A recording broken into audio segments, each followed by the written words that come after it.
தியேட்டருக்கு போறப்ப தயவு செய்து இந்த தப்பு மட்டும் பண்ணிடாதீங்க. நாம இன்னைக்கு எங்க போயிட்டு இருக்கோம் பார்த்தீங்கன்னா தங்கலான் படம் தான் பார்க்க போயிட்டு இருக்கோம். எனக்கு லீவும் தங்கலான் படமும் ஒரே நாள் ரிலீஸ் ஆனதுல சற்றும் பிளான் போட்டு பட்டம் கிளம்பிட்டேன். வழக்கம் போல என் வீட்டுல இருந்து வெளியே வரது யாரும் எழுத்து எப்படி, ஏன்னா வீட்டுல இருந்து பஸ் ஸ்டாண்டுக்கு பல கிலோமீட்டர் அந்த பக்கம் இருக்கு. அதனால எங்க அப்பா கொண்டாந்து வீட்டு போயிட்டாரு. நம்ம இன்னைக்கு எந்த தியேட்டர் கிளம்பிட்டு இருக்கோம் பார்த்தீங்கன்னா அம்பத்தூர் இருக்க முருகன் சினிமா. நான் பண்ண பெரிய தப்பு என்னன்னா சீட் இல்லைன்னு சொல்லிட்டு கதவு பக்கத்துல புக் பண்ணதான் வந்துகிட்டே இருக்கேன். செம டென்ஷன் ஆயிடுச்சு. சரி என்ன பண்றது பரவாயில்லன்னு சொல்லிட்டு படத்தை பார்க்க ஆரம்பிச்சிட்டோம். படம் சும்மா வேற லெவல். விக்ரம் மிரட்டி விட்டுருந்தாரு. செம்ம ஆக்டிங், டைரக்ஷன், ஸ்கிரீன் பிளே எல்லாமே சூப்பரா இருந்துச்சு. ஜிவி பிரகாஷ் மியூசிக்கும் பயங்கரமா இருந்துச்சு. இதுக்கு தியேட்டர் மெட்டீரியல் தயவுசெய்து கண்டிப்பா தியேட்டர்ல பாத்துருங்க, சூப்பரா இருக்கும். அப்புறம் வழக்கம்போல இன்டர்வியூ விட்டப்ப நாங்க வெளியே வந்து வேடிக்கை பார்க்க ஆரம்பிச்சிட்டோம்.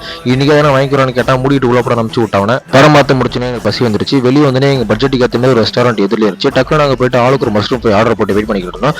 மஷ்ரூம் ஃப்ரை பார்த்தீங்கன்னா சூப்பராக இருந்துச்சு. குவான்டிட்டி குவாலிட்டி எல்லாமே நல்லா தான் இருந்துச்சு, டீசெண்டா. ப்ரைஸும் பார்த்தீங்கன்னா வெரி அஃபோர்டபுள் தான். என்ன ஏசி தான் இல்லை, பட் 30 அவ்வளோதான் கிடைக்கும். எங்களுக்கு தெரியாத மூடி எடுத்து தின்னுட்டு அங்கே கிளம்பிட்டோம். ஸோ திஸ் ஹாலிடே வாஸ் சூப்பராக போச்சு.